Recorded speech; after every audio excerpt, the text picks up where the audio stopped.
Rapids. Welcome back.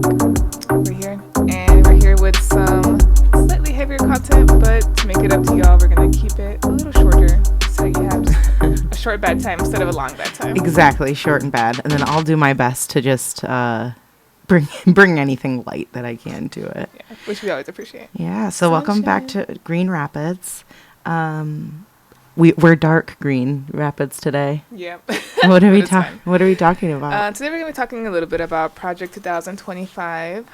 Maybe you've heard of her, him. Definitely Definitely a him. I was like, what do you mean, her? It's definitely a man. It's an old white man, actually. Yeah. You know, unfortunately, it's actually the souls of hundreds of old white men. Oh, my God. Anyway, so Project 2025 has been kind of a lot in the news and stuff recently. It's actually a really easy document to find. You can literally just Google Project 2025 and read this, I think it's over 100 pages of policy and just a bunch of changes that the Heritage Foundation wants to implement in the United States as we rapidly descend into what appears to be a fascist state. So I mean, no kidding, rapid.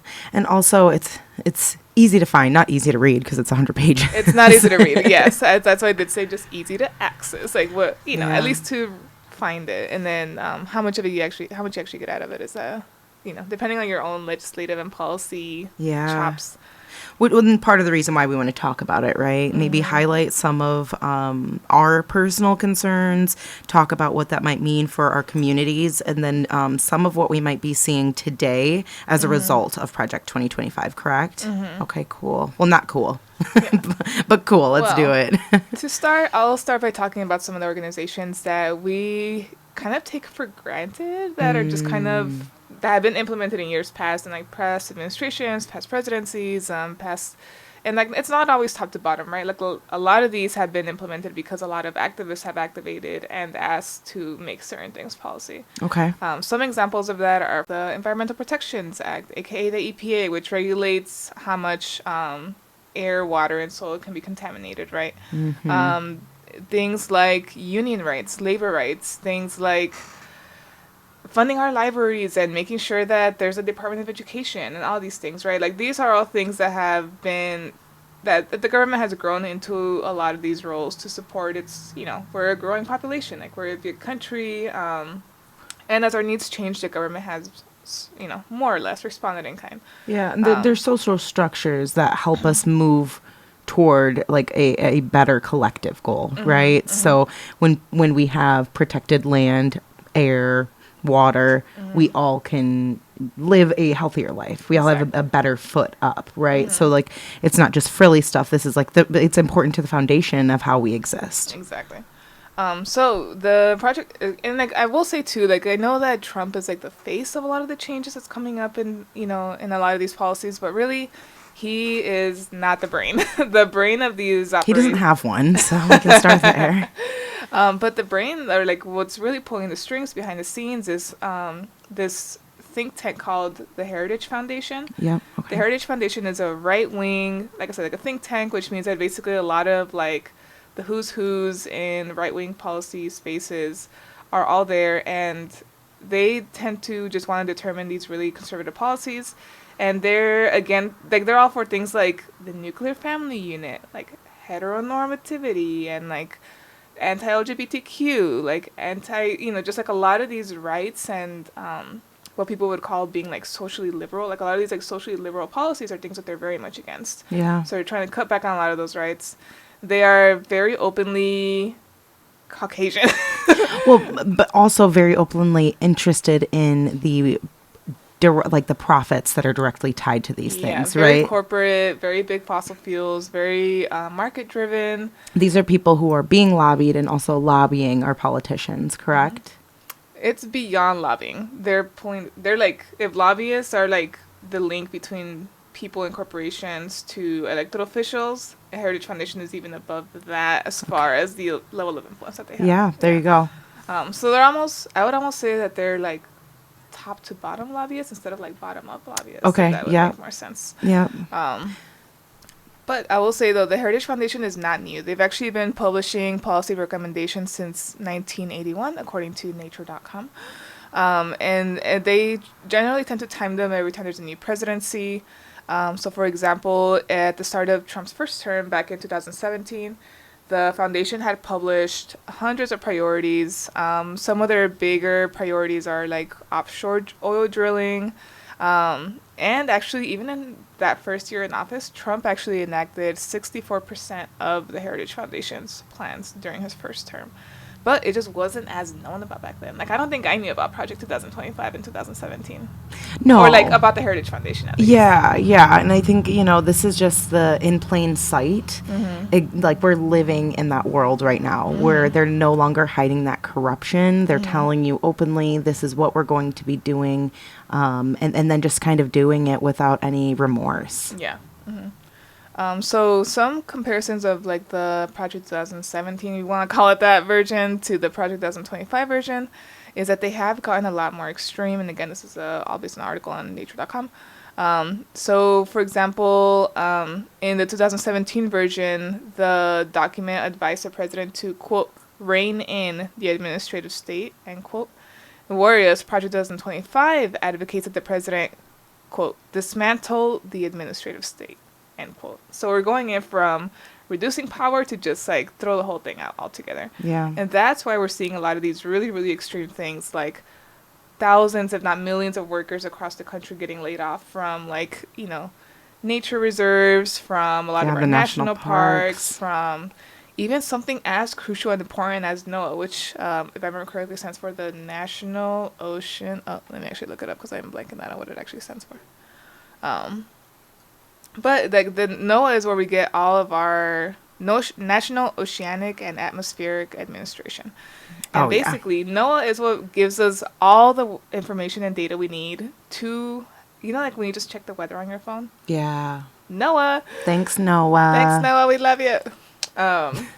Like, I love not having to have a thermometer or step outside. Otherwise, like when you have like a fit on and then you're like about to step outside and you're like, oh, actually, it's like too hot for this. Noah said, Noah. Yeah, it's like change that fit, put on those rain boots, whatever. Yeah, right. Anyway, so NOAA is a huge way that, and like I think NOAA isn't even just for America. Like I think it services like other countries too, as far as like the data provision. Okay. But they have like sensors and readers and buoys and all kinds of stuff like around the world. So like they're always tracking like water temperature, like the ocean temperature. They're always tracking like how much sun is hitting the surface. They're always tracking what are wind speeds, what is like the air temperature, like it's more than what's just air speed. It's more than just getting the weather. It's like they're really studying the environment and the climate of that environment. But because it's such a large, huge amount of monitoring to do, like it's expensive. But it's also incredibly useful. Like people rely on that. Like every time there's like hurricane warnings, like the tornado warning we had not too long ago. Absolutely. All of that comes from freaking NOAA. Like how much more damage is going to be caused as we start to see extreme weather events kind of rolling in the face of climate change. Especially as we're going like all in on drill, baby, drill. Because of the energy emergency that's been enacted by the direct result from Project 2025. Yes. So it's like a vicious cycle where you're seeing, like this huge, like full steam ahead on oil drilling, fossil fuels, coal burning, and also seeing the defunding of the systems that would protect us against the impacts of those like actions. Protections of our our federal land, or like having access to a weather app that'll tell you when you need to evacuate, like having the social nets that are there for Medicaid and for Medicare when you end up being sick because your environment makes you sick or because you get hurt in a storm or something like that. So it's and I think this is why people are getting so frustrated, right? Yes. I think this is why people feel so confused and kind of hurt by what's happening because it's like, so first it's going to destroy my planet. Yeah. And then once the planet is being destroyed, I don't have social services that are going to help me make sure that I'm going to be okay once you do those things. Yep. Exactly. So we're seeing it's going to be a rough ride, folks. Buckle up. The goal of Project 2025, as described by its authors, is to, quote, defang and defund the woke culture warriors who have infiltrated every last institution in America. It's just For me, being woke just means, like, having empathy for other human lives. Like, it's not that deep. Like, it's not that deep. And, but you know what? They're taking it there. So far, these are some of the policies that Trump has already enacted from Project 2025, and some of them are. Wait, it is Wednesday, April 16th. 2025. He's not even had a full 90 days He yet. hasn't even had a full 90 days. We're not even I guess we've just hit the quarter mark, but still.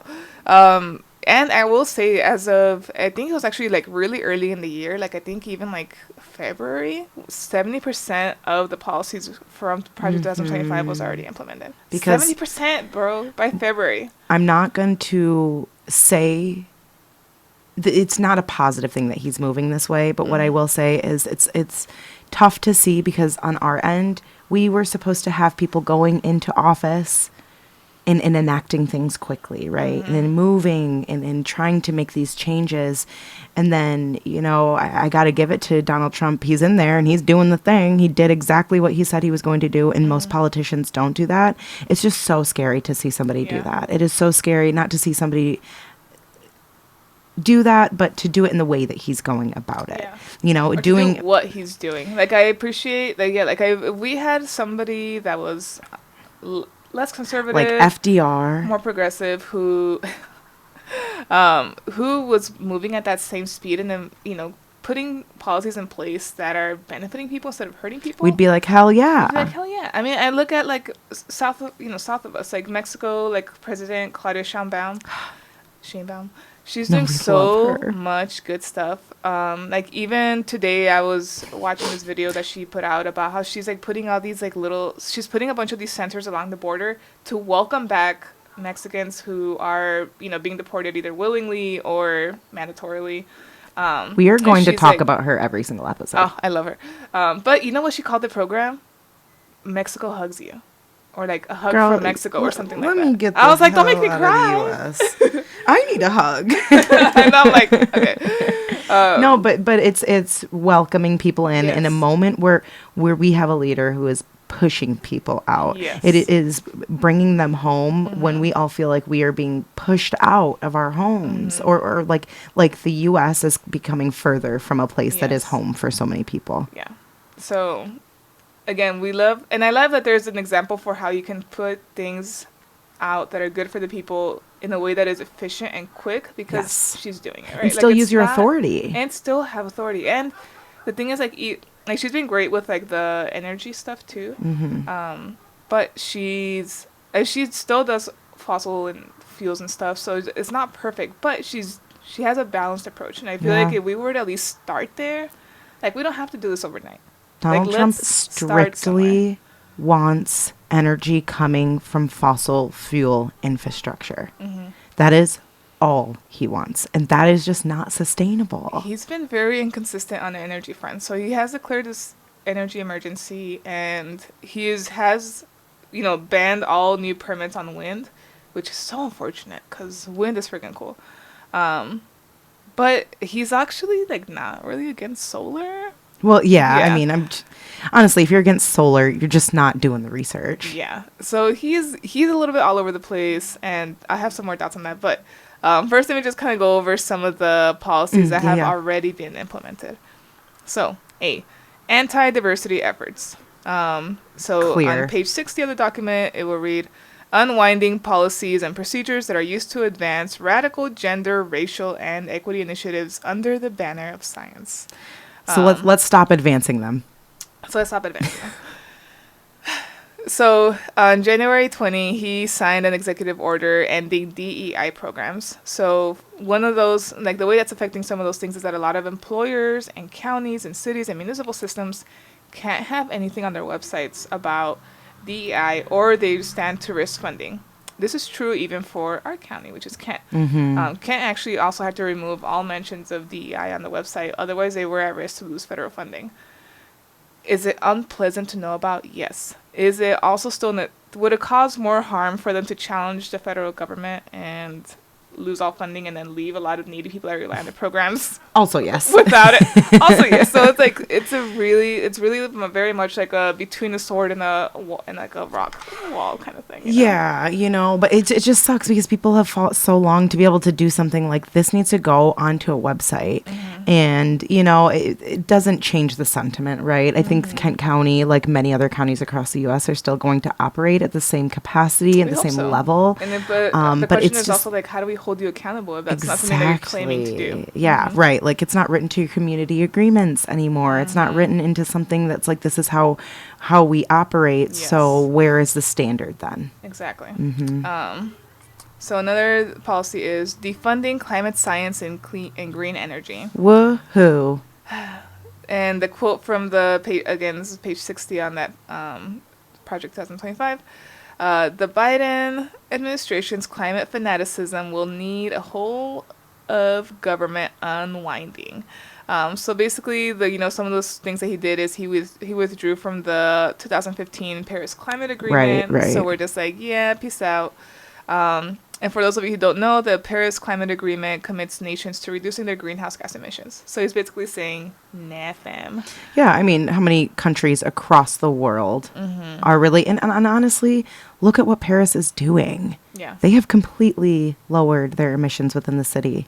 They're not messing around anymore. So it's just like, it was a positive way forward, but we have people now in our government who believe that climate change is a hoax. Exactly. Cutting funds to universities, page 355. Congress should cap the indirect cost rate paid to universities. Yeah. Again, an uneducated population is a controllable population. So. Well, also, most people who are educated in the U.S., at the very least, often do not vote for conservatives. So I think that's just like a way to keep people where you want them. It's one of the ways for sure. There's so much to unpack there. Okay, and then the other one is downsizing government. So the quote for that one is permanent and substantive reductions in the number of non-defense federal employees on page 78. So that means that, notice the word there of non-defense federal employees. That means that, have you heard anything about military budget cuts? Girl, no, never. But ever. why are we losing every other goddamn job? Yeah. So NASA has freaking NASA has already closed offices, including its Office of the Chief Scientist. Well, Nancy, we have SpaceX, and they're bringing Katy Perry there, so we don't need NASA. Freaking ridiculous. It is. It's completely ridiculous. I mean, by the way, these systems have been in place for dozens of years. This is not like they came up yesterday and our most recent presidents decided that we need to fund things like NASA. This has been since the 50s, 60s. Yeah, crazy. Keep going. Those were kind of just that I had right now, but I also then don't keep going. But I do have okay, so some of the general, just like if we just want like an outline without necessarily getting into specific policies, some of the other things that are happening, we've already talked about replacing civil service workers with appointees. That means that basically people who earned their jobs and were promoted to certain jobs, especially like in these public kind of municipal system type things, they've been replaced with appointees who are not there to do their job well. They're just there to literally crash and burn. And that is their purpose. Well, they've been appointed by someone who has a separate agenda than a community what the original benefit. organization or department's mission is, right? Absolutely. So we already talked about abolishing the Department of Education and cutting federal education funding. So something that everybody has probably been hearing about is the fact that he is going ahead and reducing corporate taxes and he wants to implement a flat income tax. Not sure how that's going to work, especially because the way rich people do their taxes is, or like the way they have their money is like not necessarily through income, it's kind of through investments. Of course. So at the end of the day, it's like, are they just immune from paying tax? Well, currently they are low key, the percentages that we're paying out of our income is nowhere near the same that somebody, who's making over $500,000. Yeah, it's ridiculous. So Cutting just more protections for wealthy people. more protections. Yes, I mean it's not like things were that good on that area, anyways.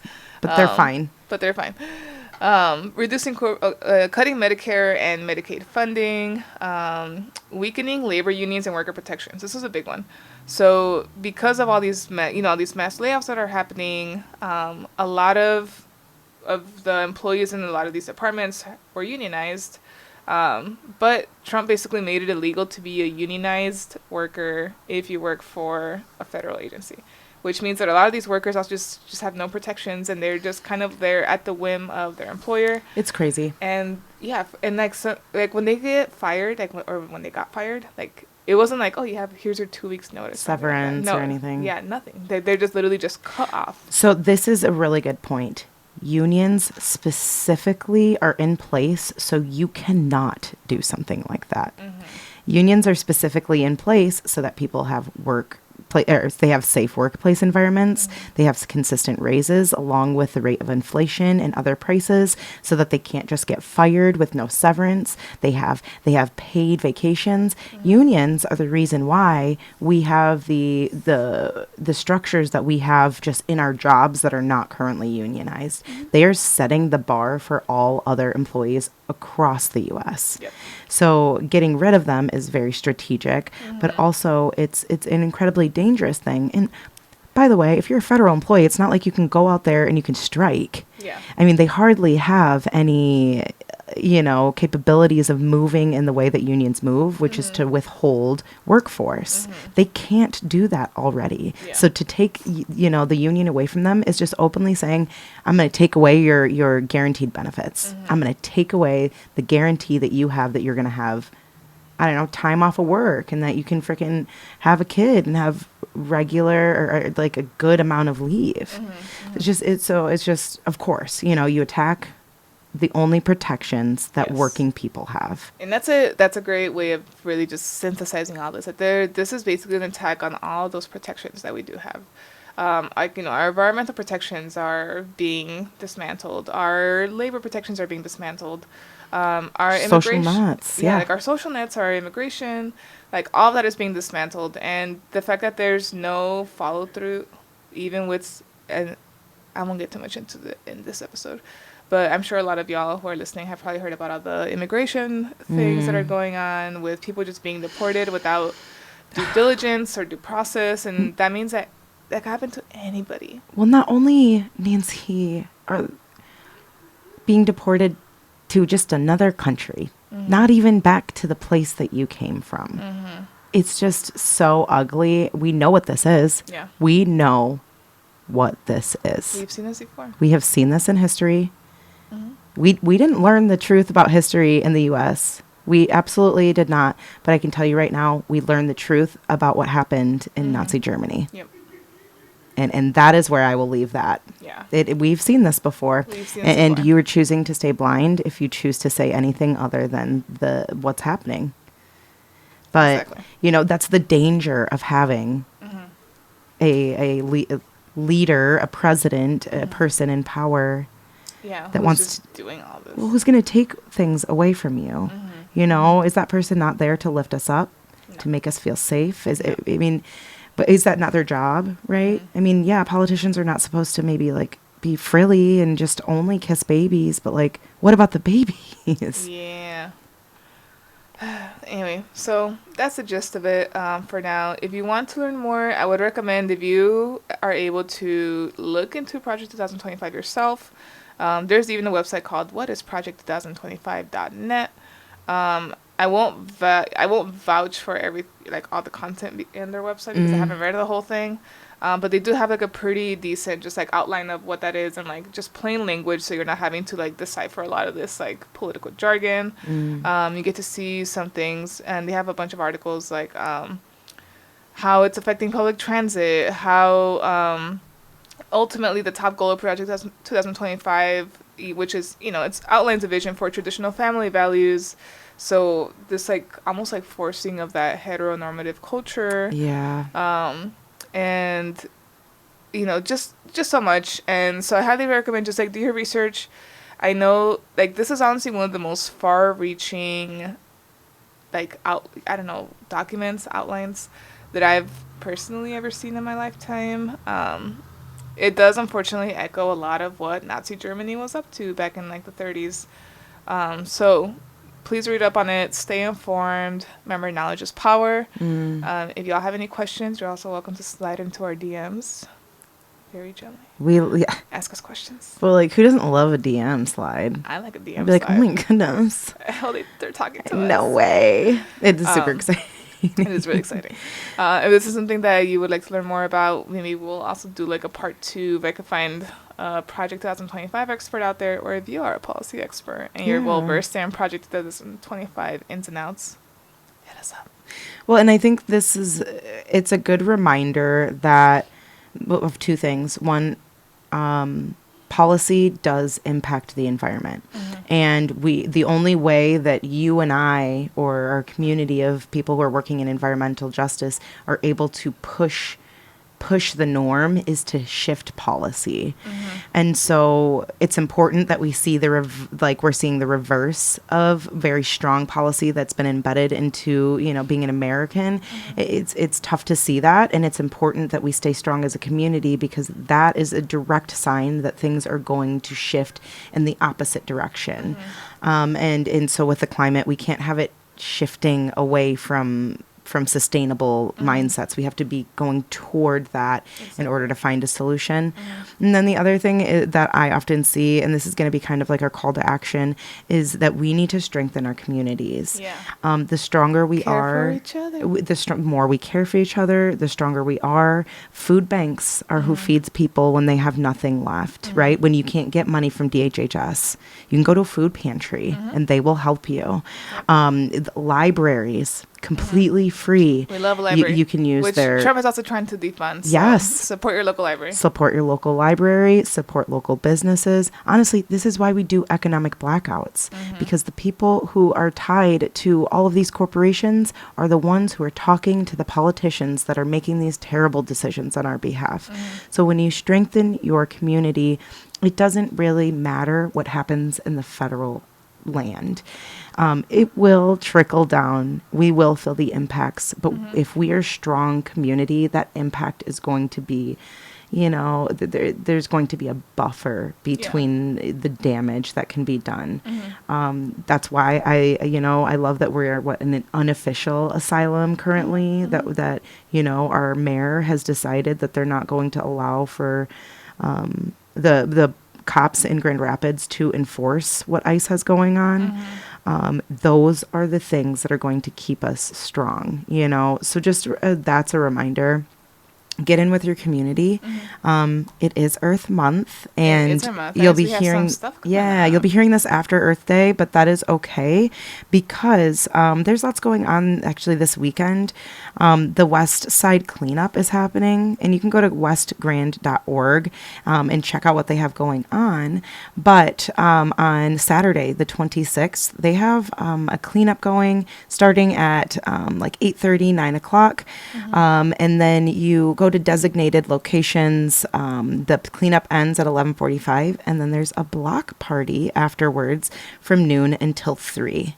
And if you can't make it to that is okay, because Michigan League of Conservation Voters is having an Earth Day rally that same day, and that will be from 3 to 5 o'clock at Wilcox Park. So all day on Saturday, the 26th, you'll have ways to get connected, to talk to folks who care about these things, and to be a part of your community to strengthen that, space. Yeah. A couple other things are going to be happening. Let's see. So from when you listen to this, tomorrow, there's actually going to be a Weggy speaker series. So we're going to have Dr. Suzanne Simard be coming in and doing a lecture called Roots of Resilience, Hidden Connections of Forest and Society. So the little blurb on that is basically that her research has explored the wisdom of the forest, and she's learned a lot of things that can guide us in how we can address the urgent challenges of climate change, and also about how we can take care of each other even within that. So kind of a mix of like the science behind a lot of how trees take care of each other, but then also turning that into wisdom and lessons of how we can take care of ourselves. The trees are besties under They there. are besties, and that will be Thursday from 4 to 5:30 p.m. and that will be taking place on. Dun, dun, dun, dun. I know. As we wait for this to load. Or elevator music. So this will be taking place. I think it's virtually. Last time I went, I know that it was at. Wow, this thing does not have an address on it anywhere. Okay, it's gonna be online, so you can sign up for it. The no address is making a lot of sense. Like, that's making more sense. So you can look it up on eventbrite.com. Just look up WEGE Speaker Series, and WEGE is spelled WEGE. So that's a cool event you could attend. Tomorrow, the Placer Creek Stewards is also hosting a Greenhouse Volunteer Day. Ooh. So that will be at 3770 Lake Drive, Grand Rapids. It's going to look like a residential home, but if you just kind of go up the driveway, there will be a greenhouse in the back, and you can just help out with some seedlings and things like that. Very cool. On Friday, there's going to be an Arbor Fest community tree planting. And you can find that event on Facebook. Just look up ArborFest Community Tree Planting. And that'll be Friday, April 25 from 1 p.m. to 4 p.m.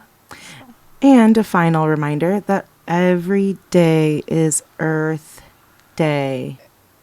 At least if you're a baddie like us. I mean, come on. What, do you want to be a baddie or not? Care about the Earth. It's a personal decision at this point if you want to be a baddie.